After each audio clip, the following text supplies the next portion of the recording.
Hybrid identity, a framework for exploring the relationship between humanity and the unknown. Hi, my name is Nath, and what I call the hybrid identity hypothesis is my attempt at developing a comprehensive model that as much as possible encompasses all of the reported characteristics of the UFO phenomenon and related paranormal phenomena. This is my attempt at exploring and mapping out the depths of the UFO rabbit hole. This recording will attempt to serve as an introduction and a start here point for an ongoing journey of exploration that, if you're interested, I'll hope you'll join me on. You may have seen the mainstream media headlines lately. UFOs are real, at least according to the US Navy and now the Pentagon, which has confirmed the validity of a few key Navy-sourced videos that had first made their way into the mainstream media via the New York Times on December 16, 2017. When these videos first hit the headlines, the Pentagon did not officially admit the authenticity of the footage. While many of us interested in the subject of UFOs have spent the last few years exploring the implications of these accounts, some people may have been caught up in the lack of official confirmation from the highest echelons of the US government. Fast forward to April 2020, and now everyone can rest assured that the videos are most definitely US Navy authentic. According to a CBS News story, the Pentagon is now confirming the validity of this footage and, for the first time, officially releasing the already released videos. While the Pentagon mostly seems to suggest there's nothing really alien to see here, the contents of these videos, and especially the related witness testimony, are worthy of a second look if you didn't give them more than a glance the first time around. All of that deeper context considered, it's extremely unlikely that these objects in the videos are merely unidentified weather anomalies, computer glitches, uncorroborated delusions of untrustworthy witnesses, or mistaken terrestrial technology. These objects, directly observed by multiple corroborating expert pilots, exhibited such extraordinary behaviors and such anomalous and unexplainable characteristics that the entirety of these accounts are hard to dismiss as anything but alien, at least in the broadest sense of that very loaded term. In some sense, anything that is so unfamiliar to our typical experience to the extent that we can't really understand it is alien. We know our governments have information and technologies that are classified as top secret, and for good reason. So much of what they are working with on our behalf and for our national security is and will remain, at least in some sense, alien to the rest of us.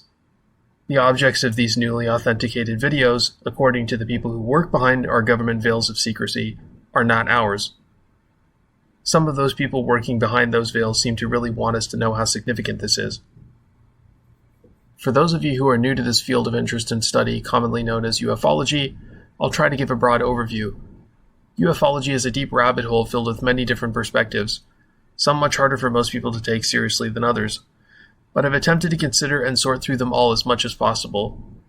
Now that we know that our governments are definitely paying attention, I think it's worth highlighting a few of the main lenses through which people look at the UFO phenomenon, starting with the one that most reasonable people start with, the skeptical lens. This is a lens we're probably the most familiar with. This should really be the first step for anyone looking at anything that seems at first glance to be extraordinary. Very often when we think we're seeing something extraordinary, it just appears that way from our perspective, when in reality the phenomena observed has a simple and often boring explanation. A vast proportion of UFO accounts turn out to be anything from comets crossing the sky, misidentified aircraft, satellites, lens flares in photos and videos, or other easily explained things which seem at first glance to be more extraordinary than they actually are. It's also worth mentioning the human capacity for recognizing patterns of things that seem familiar in things like clouds or rock formations, a psychological phenomenon called pareidolia. Recognizing that many UFO accounts and reports of paranormal phenomena throughout history have been merely misunderstood things that are far less alien than they seem, many people take that a step further and make the general assumption that all reports of things that are unexplainable all must have some simple explanation. In the cases where the phenomena was witnessed by persons lacking expert credibility, their accounts are typically and often reasonably dismissed as delusions or psychological projections. I'd suggest that people looking at the phenomenon through this lens are also often the ones who are considering the potential hidden agendas of those people with the UFO stories. Some people are trying to make a buck by spinning UFO stories that are completely fabricated, after all. Through this lens, the government-veiled UFOs headlines might point towards something like a secret government defense program's attempt to boost their government-funded budget by conjuring up stories about UFOs and getting the public's attention. These are definitely possibilities worth considering. Even if I don't agree with how dismissive some people are in this camp, and the extent to which they are often mentally closed off to the possibilities of anything genuinely alien, I think that their role in asking these kind of skeptical questions is an important one. We really shouldn't jump to any extraordinary conclusions. Rather than assume everything unexplained is something ordinary mistaken for extraordinary, I do, however, think that we should consider the extraordinary in cases where no conventional explanation can be found. The following lenses are of those people who are willing to consider the extraordinary. The extraterrestrial hypothesis, ETH. Given the vast scale of the visible universe, it's inconceivable to many people that life in some form would not exist beyond the atmosphere of Earth and on some other planet. In this lens on the UFO phenomenon, the UFOs are considered as a high technology of an alien species which has a similar biological nature to our own. Many people in the hard skeptic camp are willing to reasonably admit that there's likely some form of alien life out there in the cosmos, but where it becomes a hard sell for them is the notion that one of those alien species would have developed advanced technology that allowed them to travel between the stars and have actually visited us. This lens is probably the first stop for many people willing to consider the extraordinary because many people can, as with science fiction, conceive of humanity advancing enough technologically that we ourselves someday might become the aliens visiting other planets and observing life that they contain. The main issue here is the speed limit in physics that only allows us to travel at a speed that makes visiting any of these distant star systems extremely impractical. In order to reach these distant places in practical time frames, we'd have to develop a technology that would allow us to warp space, essentially allowing us to take a shortcut between here and there via some intermediary hyperspace fold or tunnel. It's also worth mentioning that close encounters and alleged abductions by aliens are often viewed through the extraterrestrial hypothesis lens as well. In those cases, Earth is often viewed somewhat like a giant zoo, and the aliens are here observing us and taking tissue samples, probing humans for reproductive material for some alien genetic engineering project. For many people in the ETH camp, that hyperspace tunnel between here and there, which enables the extraterrestrial biological entities to reach us, is merely a water slide-like tube for their nuts and bolts UFO to slip between one physical location in space and another. The implication of there being space outside of and between spaces opens up an entire spectrum of other possibilities that are accounted for in more abstract lenses on the UFO phenomenon. The interdimensional hypothesis, IDH. The interdimensional hypothesis takes things a step further in that more abstract direction. This is where things get really weird, and this is where my own hybrid identity hypothesis is most at home. In this lens, the space between spaces is not viewed merely as a slip-and-slide tube between here and there. That extra space potentially comes with extra implications, i.e. more complexity to the nature of reality than what we typically observe. For example, the UFOs viewed through this lens could potentially be entities from parallel universes, or even our time-traveling future descendants. In the latter case, some researchers have considered that these future ancestors could potentially even be cultivating their form, our future, via some feedback loop described by the grandfather paradox. There are, according to this broad extra-dimensional lens, hidden layers of reality, and I'd even argue potentially even hidden layers of ourselves. Jacques Vallée is probably one of the most prominent ufologists that can broadly be placed in this IDH camp. Jacques Vallée has mapped out many correlations between UFO phenomena and the types of encounters described in the multitude of ancient spiritual traditions and traditional folklore. There is also the ultra-terrestrial hypothesis written about by the physicist Dr. Hal Puthoff, someone who is very close to the sources behind this modern Navy UFO disclosure, suggesting that behind this government acknowledgement, there are experts considering even these far-out possibilities. The ultra-terrestrial concept is similar to the crypto-terrestrial hypothesis explored by the late Mac Tawney, a self-described theoretical ufologist, whose theory suggests that there is a hidden layer of reality occupied by a hidden group of entities who may be interacting with our world through a veil of secrecy not unlike those employed by our own governments. In the broad spectrum of alternative hypotheses that fall more into the IDH camp, it isn't just the UFO objects that can be accounted for, though. IDH-adjacent theories could also account for a broad spectrum of experiences considered paranormal, including ghosts and other reported spiritual phenomena. Through this lens, these entities, including the UFO objects, would not merely be extraterrestrial biological entities that come to us from another planet, though this extraterrestrial possibility is not precluded from this theory in ways I'll explain later on. The broad idea in these theories is that these objects may come from or extend into a hidden dimension, or dimensions, a hidden layer of our own environment that we've yet to fully understand, but which our science may better understand someday soon. The major implication here is that this hidden space may exist parallel to, or even deeply interwoven somehow, with the structure of our own world. These sorts of ideas have been impressed upon experiencers from ancient to modern as anything from a Fae or Jinn realm, a place perceived to be existing in New Agey terms in a higher vibrational frequency or density, or even just the inside of a physical starship that may exist in some out-of-phase state as it warps through or maybe even parks in that hidden space between spaces. Sometimes the impression is that these entities exist in some kind of underground cavern or hollow earth concept that is seemingly impossible to reconcile with our current scientific understanding of our physical reality.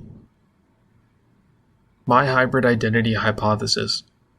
What I call the hybrid identity hypothesis is my attempt at developing a comprehensive model that as much as possible encompasses all of the reported characteristics of the UFO phenomenon and related paranormal phenomena. I'll start with a disclaimer though. This is not my attempt to explain anything through a definitive lens. This is not constructed as a scientific theory. I am brainstorming, and you could choose to consider the far outside of the box ideas I'm proposing or not. That's up to you. I see the hybrid identity hypothesis as merely a framework for exploring the multitude of reported phenomena and experiencer accounts. It begins with interdimensional hypothesis but takes it steps further. This is theoretical ufology. This is my own model for how the phenomena fit together in a cohesive package. My role in this process is that of a dreamer, to put it into terms of the Disney method. The Disney method, according to Wikipedia, is a complex creative strategy in which a group uses 4 specific thinking styles in turn. It involves parallel thinking to analyze a problem, generate ideas, evaluate ideas, and construct and critique a plan of action. The 4 thinking styles are outsiders, dreamers, realizers, and critics. I use this analogy to describe my approach to the hybrid identity hypothesis because I most definitely see this model as being part of the unrestricted brainstorming or dreamer room. I'm well aware that much of what I will suggest here will turn off and potentially upset many people. If you're still here, though, maybe you're ready to consider the deeper rabbit hole of things I've considered, so here it is. I'll only briefly go over some of the major topics related to the hybrid identity hypothesis of this recording, but it might give you a good idea of what to look up and explore on your own. I might also post more about these topics in greater detail in the future. If you have any questions or want to discuss these ideas with me, I'll provide a link at the end where you can reach me. Where I've departed from or ventured beyond Valet and the ultra-terrestrial hypothesis is that I've been exploring what I've come to call the hybrid identity. I think this hybrid identity structure both fits with the major themes across the majority of spiritual traditions, as well as fitting with the accounts of modern UFO experiences and close encounters. Most significantly, I don't think it requires any major disagreement with established science the way some other paranormal theories do. As much as possible, this theory doesn't require any far-reaching departures from conventional understanding of how the world actually works. This isn't one of those theories that requires people to believe NASA's photoshopping every image they release. The Earth still gets to remain a round spheroid, the Earth still revolves around the Sun, and not the other way around. The theory of evolution still fits, and Earth still gets to be far older than 6,000 years. For some reason, some people are incredibly intuitively compelled to believe that those things are lies, for reasons that this theory may be able to explain, but in the context of the hybrid identity model, most of it just sort of fits, and none of the most well-established knowledge we've learned about the nature of reality needs to be thrown out the window. So where could these UFOs be coming from? In my proposed hybrid identity model, I consider the possibility that these entities are not merely just neighbors of a distant planet or parallel world sitting somewhere next to ours, but that they and their world are deeply interwoven with us in the organic systems in our plane of perception, from the human being to animals, plant systems, even inorganic systems and astrophysical systems with a shared organic continuity. Furthermore, the idea I'm proposing is that the depths of our human psyche, both individually and collectively, are potentially a battleground for such entities that may exist in the space between space.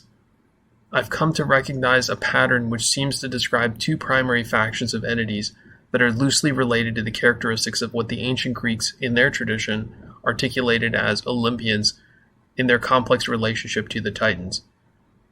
These would exist as two primary hemispheres of personality which are, I argue, deeply interwoven with the structure of our human identity. In my theory, I suggest that the ancient Greek concept of the Golden Age describes a reoccurring season throughout our history as a species, wherein humanity has an altered and I'd argue greater intuitive, mystical, and parapsychological ability. In that age, we would have had a more complex perceptual relationship to our environment and our natural world compared to the more narrow lens of perception we observe reality through and identify within today. I suggest that some of the early technologies of ancient civilized humans who went to great lengths to track celestial cycles and produce complex temples of great technological precision and effort were not merely great works undertaken to simply figure out the best time to plant crops, or for kings to impress their authority on the common folk. Though these sites may appear to us as tools of limited sophistication relative to our modern technology, they may have served as an effective breadcrumb trail which effectively maintained, like a crutch, some connection to the perceptual state that was lost at the end of the mythological Golden Age. These great early constructions are seemingly impractical from a modern perspective.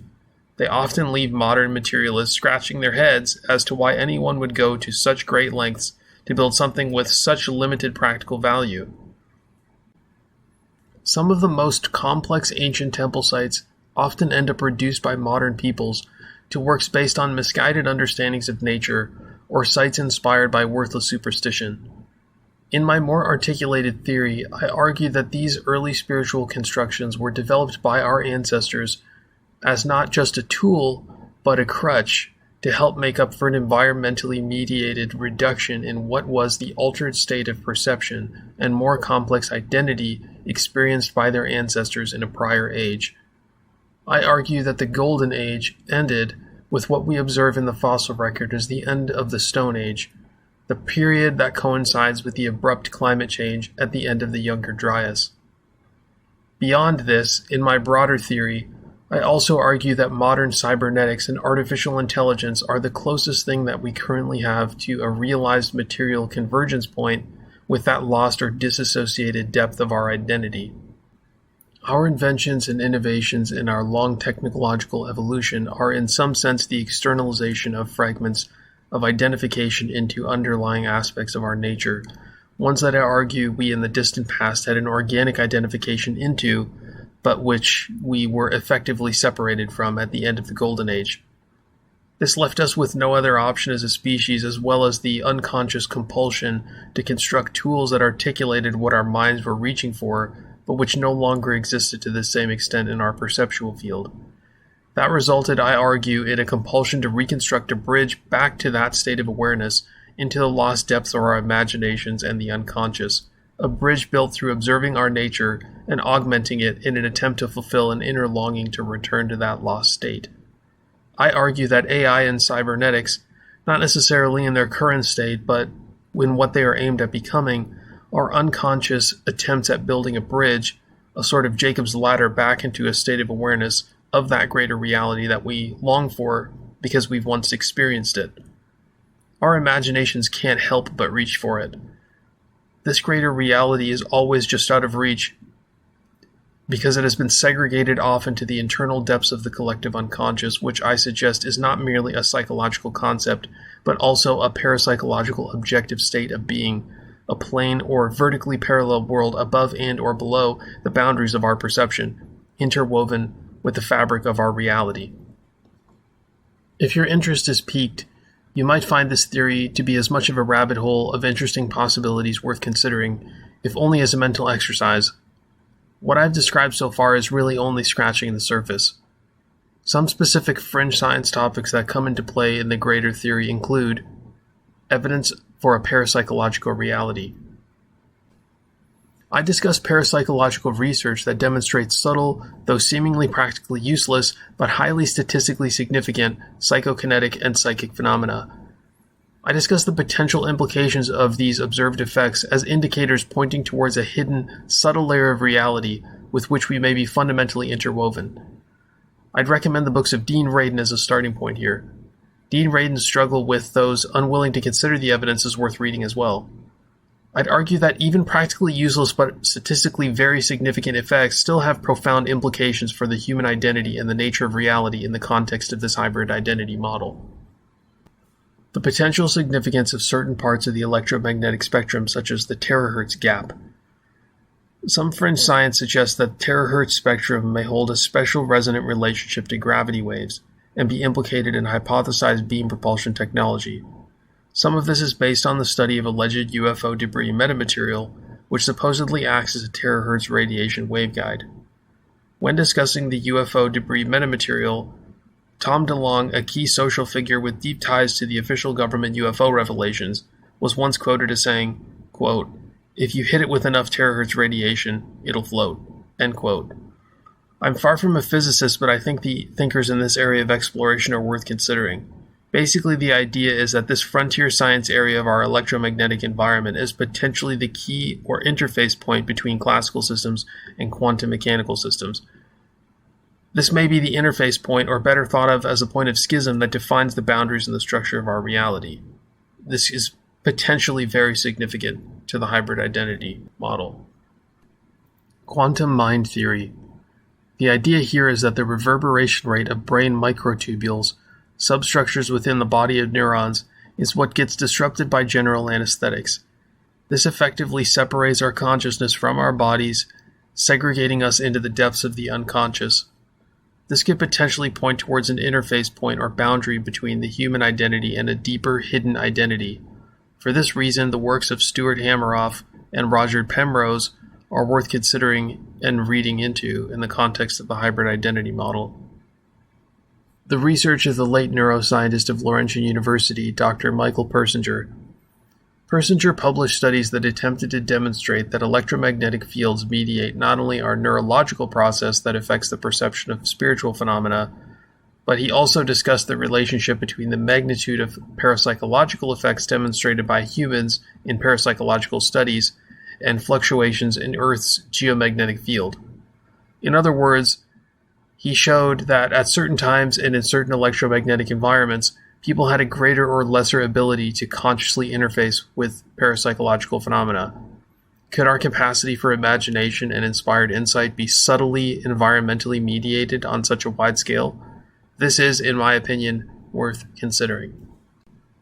The precessional cycle as a great year. The Hindu Yuga cycle and its comparative long-form calendars in other traditions, such as the ancient Greek Great Year, are most often correlated to Earth's precessional cycle.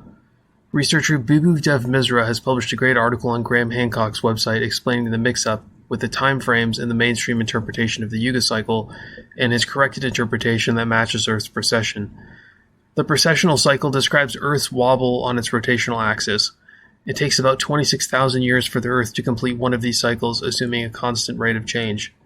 In my hybrid identity model, environmental factors related to this cycle influence a seasonality of subtle geomagnetic factors that mediate extrasensory perception across world ages. This may be of significance to the discussion of climate change, regardless of whether or not you subscribe to the mainstream consensus that climate change is entirely the result of human activity. The work of Dr. Paul Laviolette. Laviolette is a theoretical physicist working in an exploratory space beyond the confines of mainstream science. He has produced a theory which he calls the galactic superwave theory, wherein the black hole at the center of our Milky Way galaxy has tendrils or waves that extend throughout the galaxy like giant arms. The idea is that these arms or waves might pass through our solar system in cycles that match the cyclicality of the precessional cycle. The cosmic ray radiation and yet to be encountered or understood fields resulting from an encounter with this hidden light may be primary influences in the increase or decreases in parapsychological conductivity. These galactic superwaves may influence geomagnetic and electromagnetic factors that persons are correlated with increases or decreases in parapsychological phenomena. The idea here is that the arrival of such a hypothetical superwave could facilitate a broad-scale shift into an altered state of perception, wherein we could become suddenly aware of a greater depth of reality beyond that which we currently typically perceive. Magnetic anomaly zones and paranormal activity. I argue that many of the most well-known paranormal events are associated with magnetic anomaly zones or deviations in the local magnetic field. Examples of these locations include mountains, valleys, caves, around deep-sea trenches, volcanoes, and other complex geological sites. These are also often the types of locations associated in myths with supernatural entities or entities described in spiritual traditions. Examples of this include mountains where humans go to speak to God or gods, or the mountains and valleys associated with the mythological jinn. These local deviations in the electromagnetic environment, in combination with other environmental factors, may influence the brains of individuals who visit them in ways that mediate the relationship between our mundane perception of reality and a hidden parapsychological spectrum of perception into an extended reality.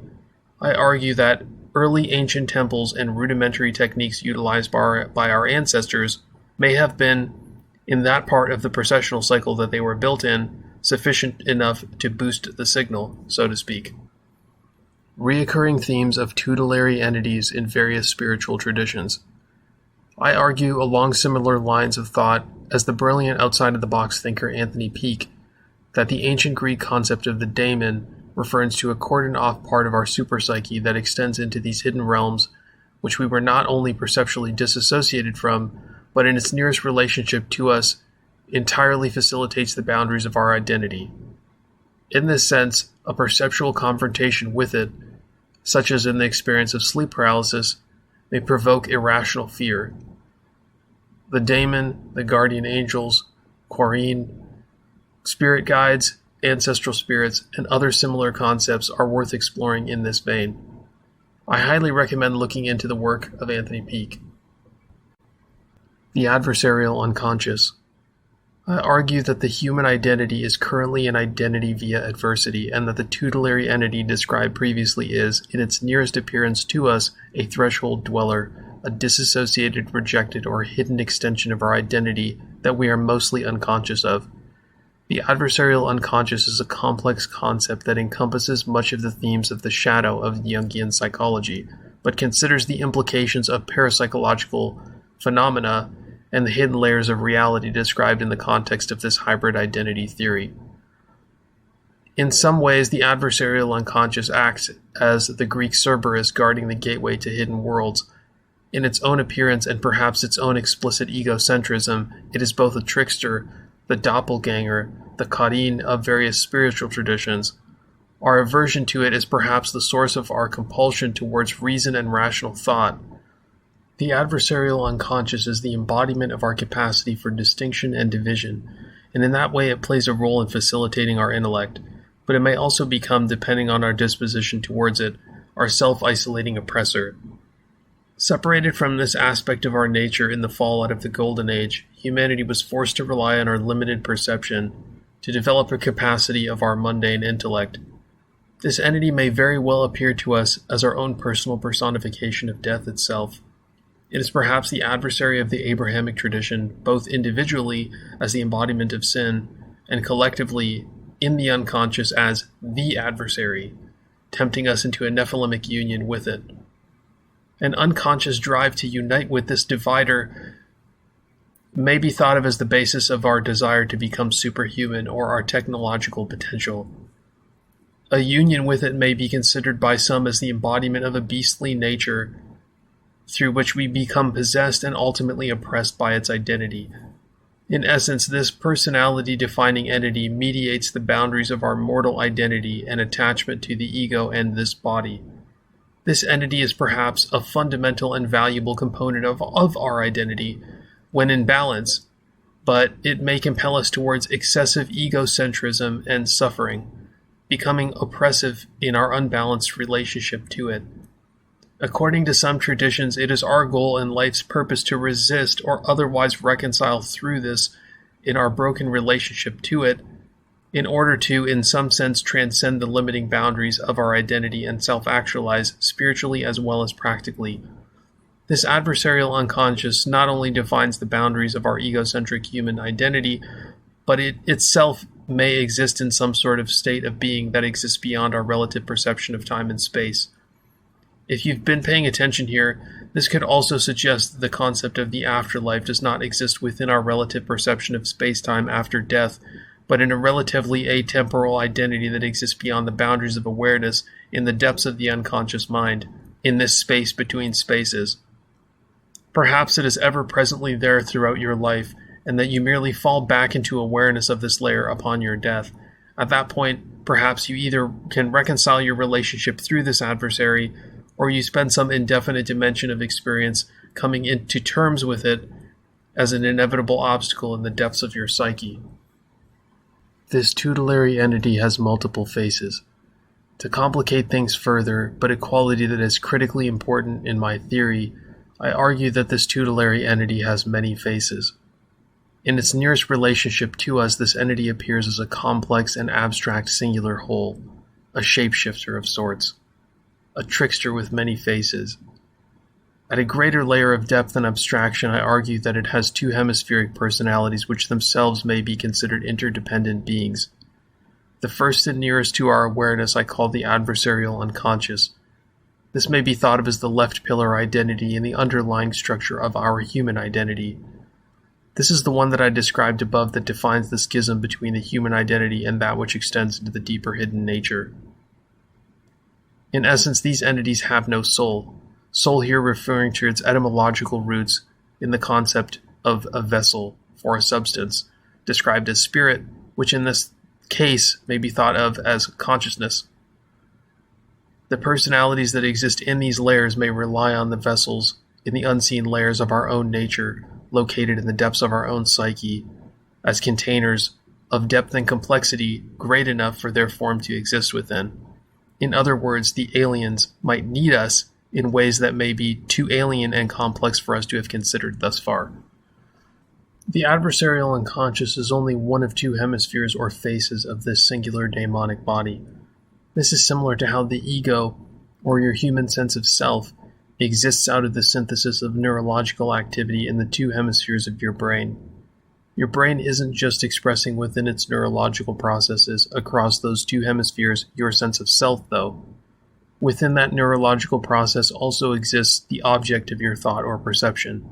You are the subject, and the you is interacting with the mental object of your perception.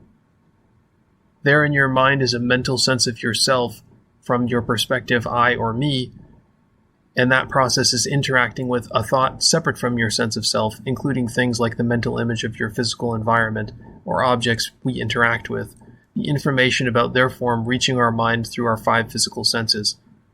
In your own mind, you are your sense of self interacting with a portion of your mind that is occupied by some other idea. That part which plays the role of the other idea is what I suggest extends into the depths of this tutelary entity beyond the boundaries of our perception. In some sense, the relationship between the human and the daemonic identity, an identity which in some sense exists as the personified totality of the unconscious mind, is a similar arrangement to what goes on between the left and the right hemispheres of your brain, but extended into a different direction. In this wider sense, your daemon is not only a part of you beyond your ego and your psyche, it is also the conduit that interfaces you with all experiences of other. The adversarial relationship we have to this entity is described well in practical terms by Carl Jung in his articulation of the relationship between what he calls the shadow and the ego. In other words, this adversarial entity may be clothed in perceptual imagery related to the traumas and mundane environmental context that have expressed our relationship to it. Predatory creatures, fictional monsters you've read about or seen in art, the angels and demons of your spiritual tradition, or even people who may have hurt you in your life experience. These would all be examples of how this relatively abstract shapeshifter's appearance may be informed when we come, in some sense, face to face with it, in a mystical or otherwise alien encounter. The unitive unconscious. While the adversarial unconscious is the major focus of my research, it being the obstacle to overcome and the embodiment of the conflict at the source of the meaningful plot of the human story, I call the other polar opposite face of this daemon the unitive unconscious. In some way, the adversarial is like the stick of the daemon, and the unitive face is sort of the carrot in a carrot versus stick analogy in terms of how their nature is expressed into the foundations of our mortal identity and our human nature and our drives. This, in a very basic, mundane sense, is parallel to the concept of the Jungian anima, containing all the complexity of the anima that Jung describes and more. In our most basic and impure disposition towards the daemon, this unitive entity might appear to be a loving or even seductive entity, but it may, depending on our disposition to the adversarial unconscious, be a seductive expression of an overall adversarial dynamic with the totality of the daemon itself. If you participated in a tradition or belief system where there is somewhere a good or holy entity, like a guardian angel or a loving or nurturing alien friend, it is in some sense impeded or blocked from your awareness to some extent by your off-balance disposition to this daemonic intermediary conduit, the adversarial unconscious. To clarify what I mean when I use the word conduit, I consider the daemonic body, the adversarial unconscious, and the unitive unconscious to all be conduits. In the same way that your brain is both facilitating the neurological process that gives you your egocentric self, that is interacting with the object of your perception or thought, your working mental relationship to and with the world or an object of thought is facilitated by some more superficial aspect of these otherworldly entities with which we are interwoven in a hybridized relationship. In some sense, the conduit aspect of these entities may house distinct thought forms that may be relatively unique to you. It's as if the totality of the daemon were like a psychic medium or channeler becoming a radio through which the voices of distant entities reach you, the daemon being taken over by the spirit of some other out there. Another thing to consider if you've ever had an out-of-body experience, an OBE, or a near-death experience, an NDE, is that you may in some sense be stepping into the shoes of this daemonic conduit. The OBE and especially the NDE may be a temporary, maybe shallow sojourn into a hidden identity, one more alien to our typical conscious awareness. In that state, you may interact with the adversarial and unitive unconscious more directly as two separate entities that may appear in the form of your ancestors, an angel, demons, etc. This will all be clearer if mapped out onto a diagram. I'll describe below how this pattern matches up with the structure of the mystical Kabbalah, a model based out of esoteric Judaism. At this point, this theory probably sounds like an entirely spiritual model with no possible relationship to the extraterrestrial hypothesis, or EBEs, and high technology, right? Well, no. I'd argue that any biological species of a similar nature and development as us that has evolved and technologically advanced to the point where they step through what may be described as the space between space, in essence, will become aware of this hidden nature of reality and the hidden depth of their own being. The ETs, assuming that they're not technologically at a similar level of progress as ourselves and merely traveling here at sub-light speeds between stars, will likely have discovered this aspect of their own nature as well, assuming it was even hidden from them at all in the first place, the way it's been hidden from us. In other words, any species that reaches enough technological or evolutionary complexity might end up merging into that layer of nature that is synonymous with the unrealized depths of our own hidden nature. The quintessence trajectory identity, or QTI. The daemonic body that you perceptually shift into with the OBE, astral projection, or NDE, is not the fully realized or transcendent state of being described by the multitude of spiritual traditions. Relative to the human identity, the daemonic body is sort of your other half, the body that encompasses all of the hidden nature that you are disassociated from. But there exists a body beyond this that I call the quintessence trajectory identity. It is both a deeper body of the totality of the soul or psyche as well as a conduit. I'd argue that this quintessence trajectory is essentially what you'd get if you were forced to merge the human identity into and with the daemonic body, which may be what happens at death. For example, consider the possibility that when you die, you fall back into the unconscious, not forward in your living relative perception of space-time, but into awareness of this relatively atemporal identity and perspective that existed below the surface of your living physical body throughout your lifetime. As you step into the daemonic conduit at death, the adversarial unconscious and unitive unconscious may inform your relationship to a deeper totality conduit that I refer to here as the QTI.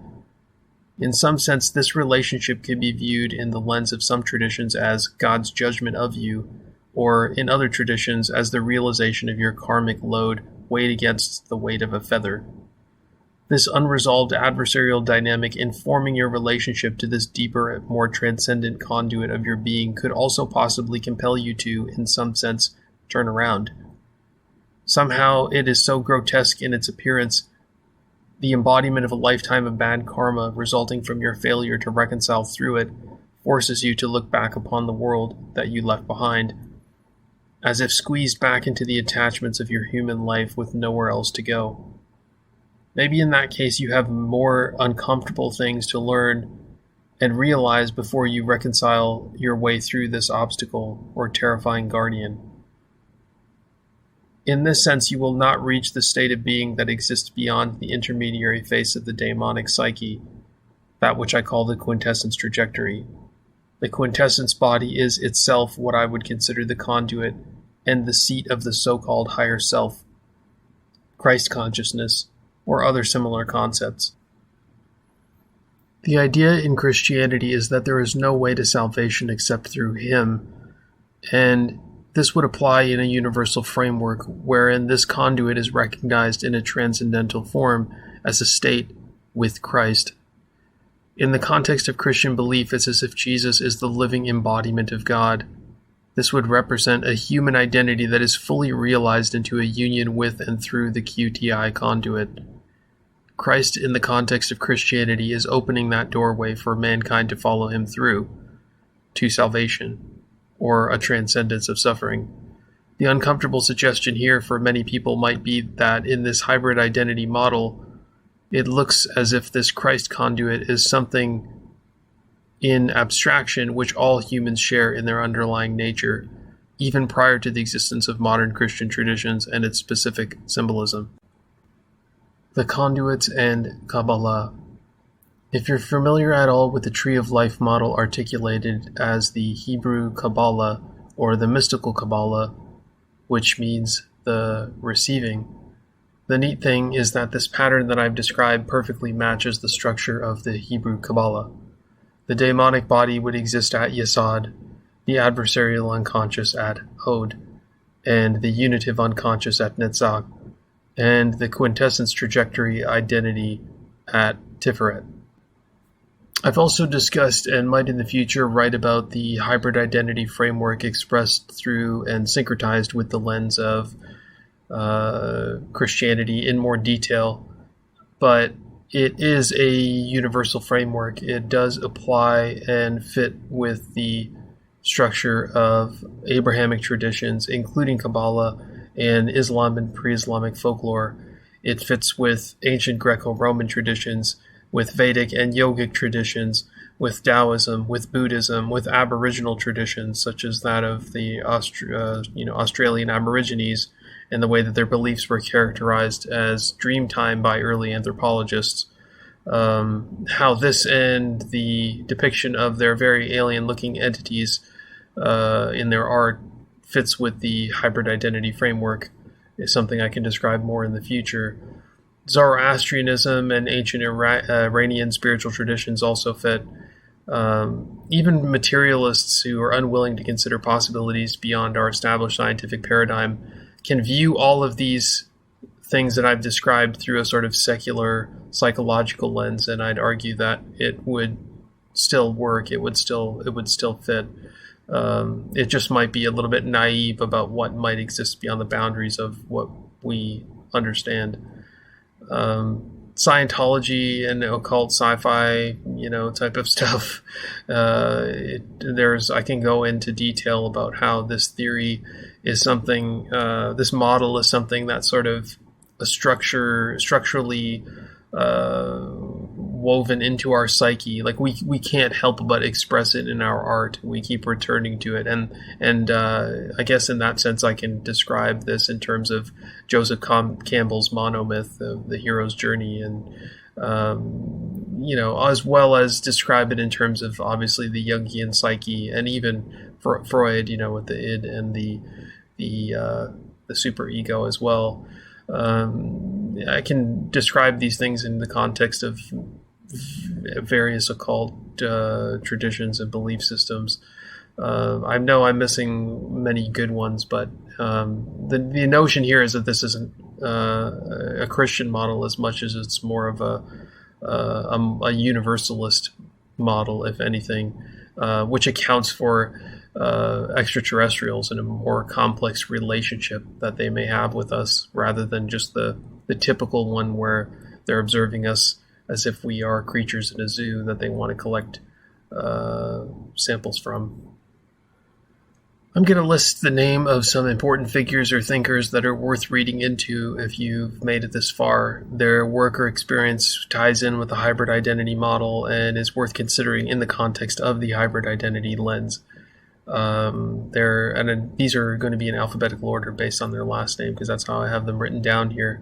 There's Chris Bledsoe, who is an experiencer who's had multiple near-death experiences, has spontaneous close encounters of the fifth kind, which means he has invoked them and experiences himself, has had experiences with orb UFOs, and I think he identifies them personally as being angelic. He's particularly interesting because the CIA and many of those big names in the government disclosure are especially interested in him, and they take his case particularly seriously. And I think the hybrid identity model fits pretty well with what is being described in his case. Another experiencer worth reading about is John Burroughs, who was involved with something called the Rendlesham Forest incident. And he came into close contact with a UFO and had some ill health effects because of his close proximity to it. And there's a Dr. Kit Green that he's worked with who has been able to demonstrate that there's a genetic biomarker or mutation in those people who've had an experience. So that his case is definitely worth looking into as well.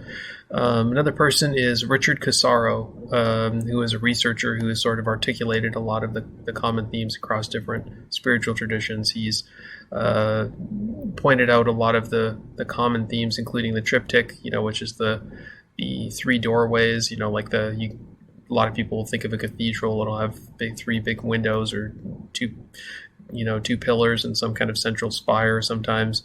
Richard Casaro identifies something across cultures that he calls the God Self icon, which is usually a humanoid figure depicted holding two serpents or creatures in the right and the left hand.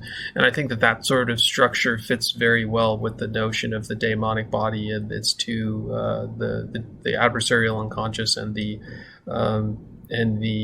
unitive unconscious, almost as if these sort of things are reflecting kind of even something like the Ida and Pingala I think in yogic tradition, or these ideas of interwoven serpents, or different things in various traditions.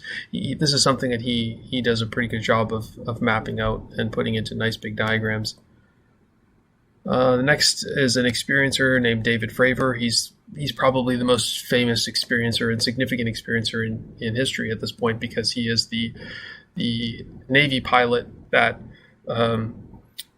was involved with the Tic Tac incident with the USS Nimitz across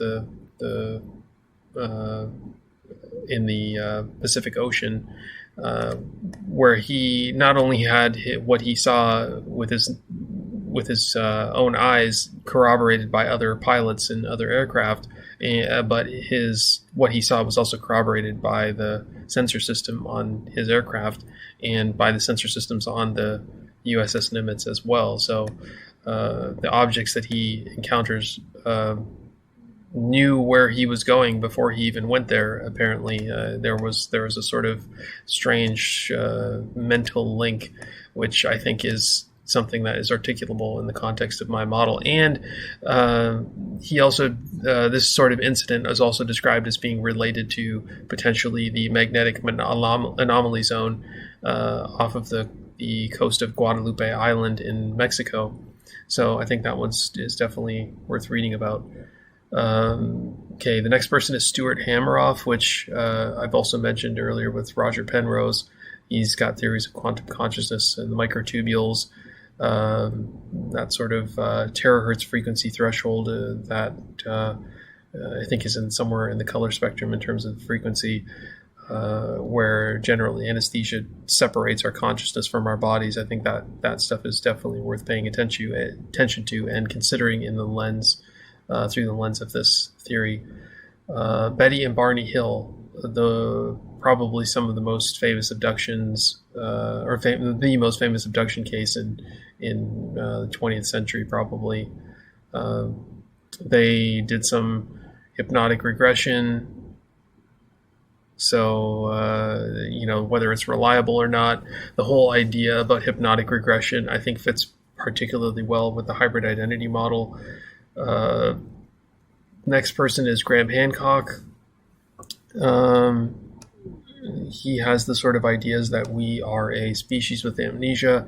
He points towards evidence and arguments of lost civilization, which he in his latest book suggests, that the ancient people may have had access to some sort of parapsychological or psychic powers, and that their technology, a lot of people think of Atlantis as sort of being a high technology that we can relate to in the ancient past, of course, which there's no evidence of in the fossil record or archaeological record, but this notion that it could be some sort of mental ability and not be described in some sort of technological terms, that doesn't disagree with the fossil record in that sense, because there wouldn't really be anything that materially would be left behind that would have any evidence of that. If people were living in some sort of adjacent dimension perceptually while their body was occupying the physical dimensions that we occupy, which is sort of how the relationship between these identities works in the context of my theory.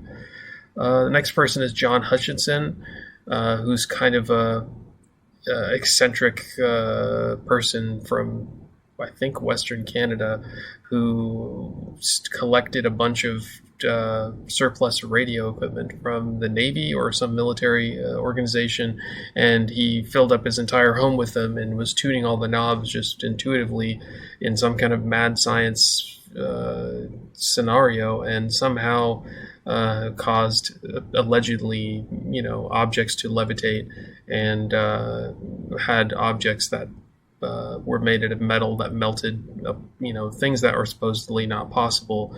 And a lot of the speculation is that this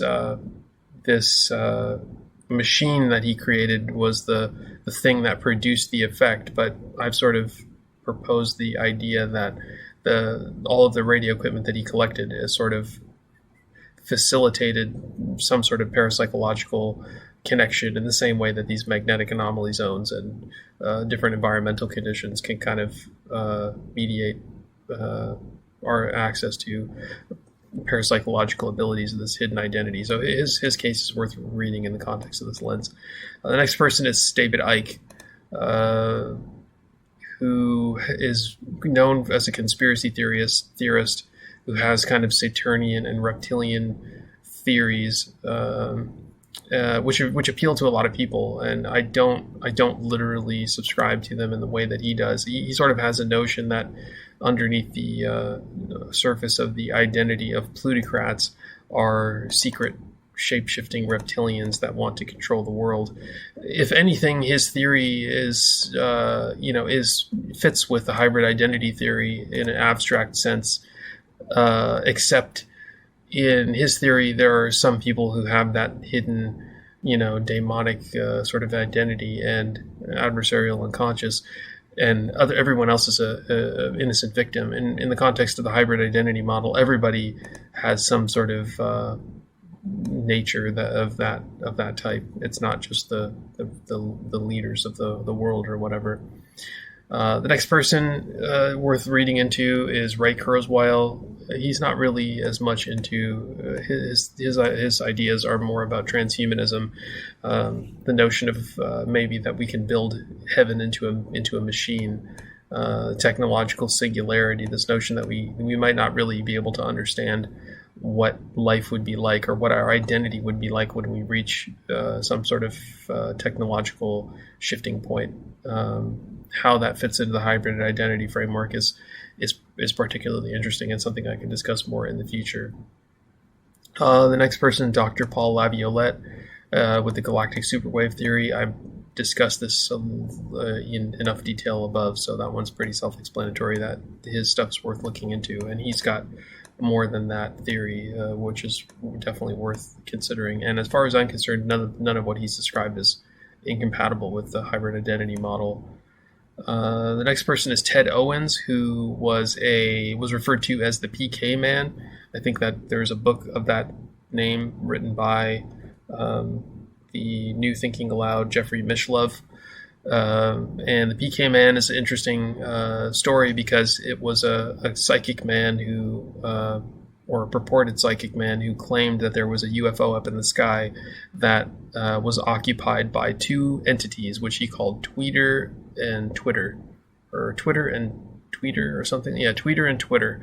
And they were sort of like both, which I think in the context of the hybrid identity model fits with the two faces of the daemon in some sense. And he would sort of show up the way he describes it is that he would communicate with these entities via some kind of information panel that was in the center of the UFO, that he would sort of look up and speak to these entities, and this information screen that he appeared on would translate into their language of clicks or whatever, in whatever alien language they understood.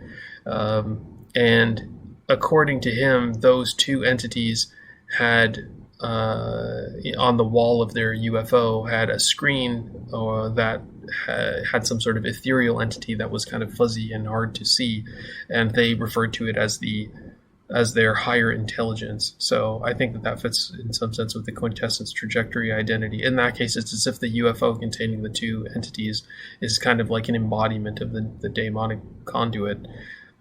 So that whole case and that whole account fits pretty well with this model. Next person to mention is Anthony Peake, and I've already talked about him. Brilliant author, brilliant thinker. Like this guy's definitely on to stuff that is pretty significant. I definitely recommend reading into his work just as an exercise in thinking outside of the box. He has the whole daemonic daemon eidolon dyad. He talks about the doors of perception and relationship, between people who have specific neurological conditions and the way that it affects their doors of perception. He talks about the hidden world in his latest book, and I think he's going to be writing about the relationship between the human and the daemon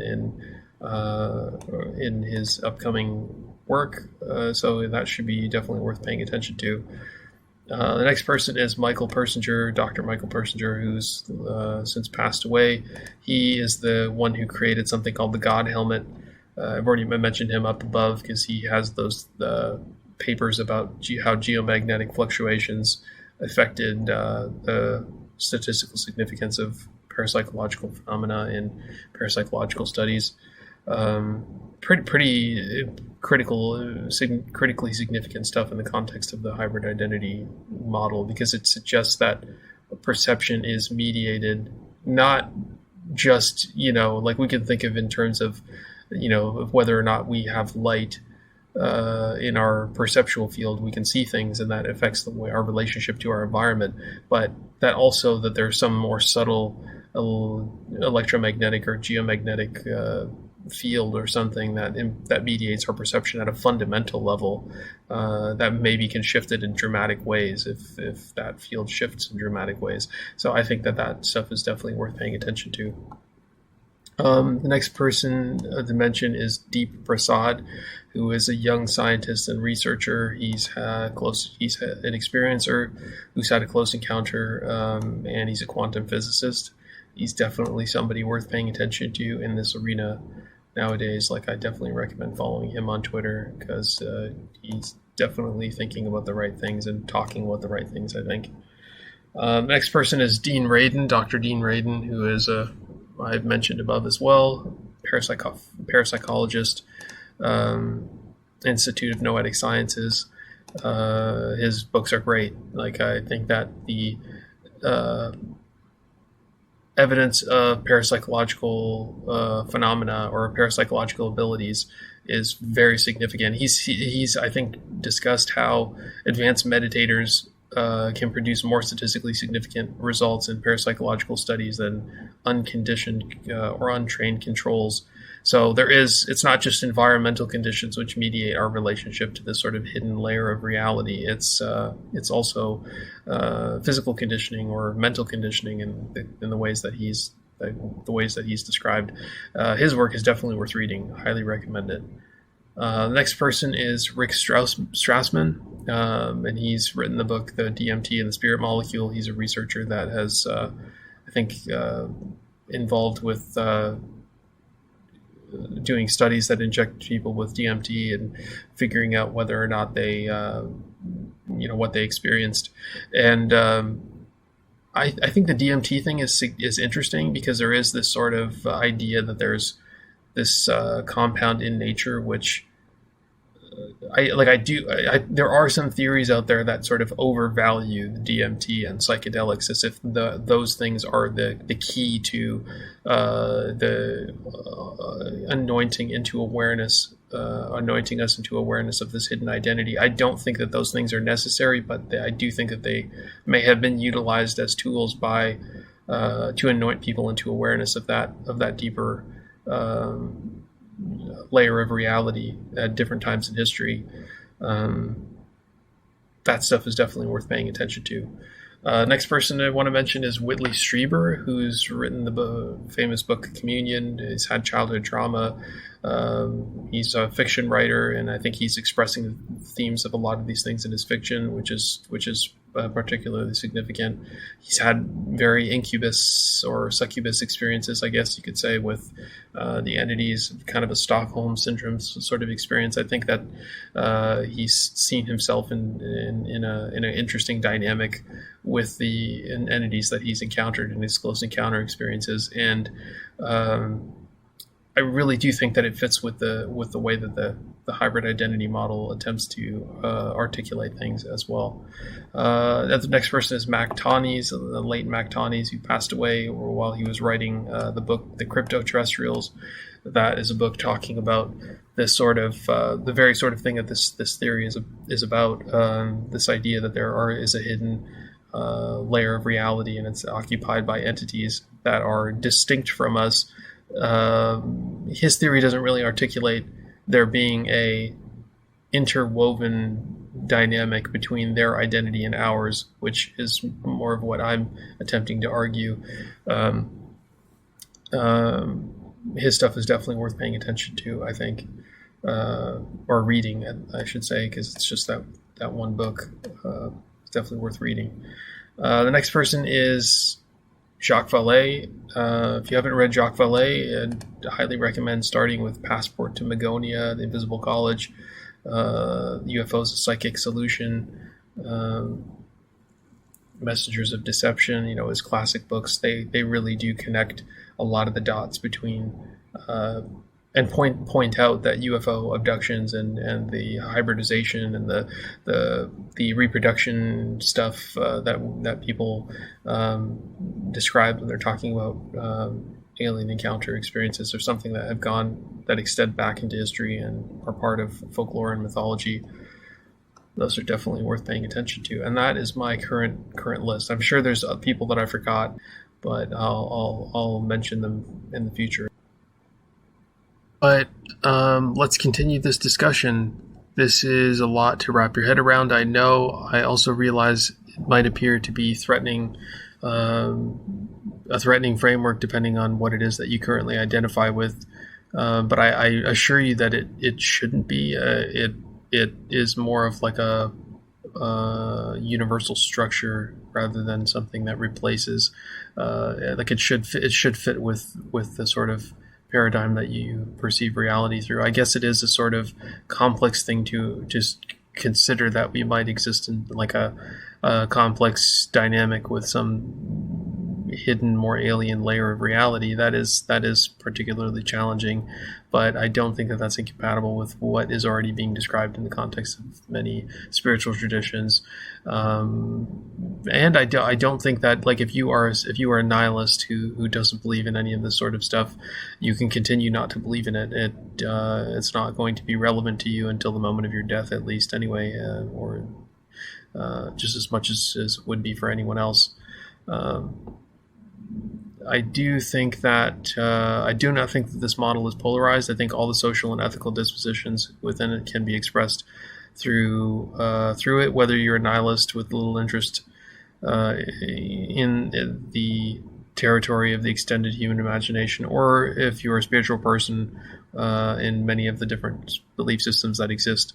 I understand that consideration of yourself as existing in a hybridized relationship to your own embodiment of adversity might be considered especially dangerous information that, like in the Book of Enoch, there's a sort of warning that it might be too tempting for some people to be aware of the relationship to this jinn-like nature. But I mean, I think that in the context of my theory, I articulate enough of the why it might be something that you would be best not to be tempted by, I guess. But this is really only scratching the surface. Throw me anything, and I think I can tell you how it fits. This model does not attempt to separate the truth from the false, as much as it attempts to separate the potentially constructive information from information that is at best useless and at worst destructive, or which works to perpetuate the state of suffering and adversity that we are to some extent bound by in our life experience. I understand that this model is very speculative and goes too far beyond the scientific boundaries of the real for the materialist. Just as much as it steps too far into the uncomfortable universalizing territory for many of those who subscribe to any particular tradition that attempts to separate the true literal stuff from the false non-literal stuff. Like in the context of this theory, the greater reality of this sort of stuff is relatively abstract. There is no clearly defined real thing if you're looking for real in terms of being three dimensions. Or something that's as simple as what can be described in terms of three-dimensional expression. In the context of this theory, the superseding states and natures are relatively abstract. Their distinct appearances are merely a product of the way they interface with our identity and with the organic process of our direct physical environment. So, for example, something of this nature that you would encounter, it's going to be clothed in perceptual imagery that you're going to be able to relate to, because its nature is somehow resonant in the nature of both our own form and with our environment. So I think that this is why in various cultural traditions you have people depicting things in symbolic formats that, like the half human, half animal type of things, or these various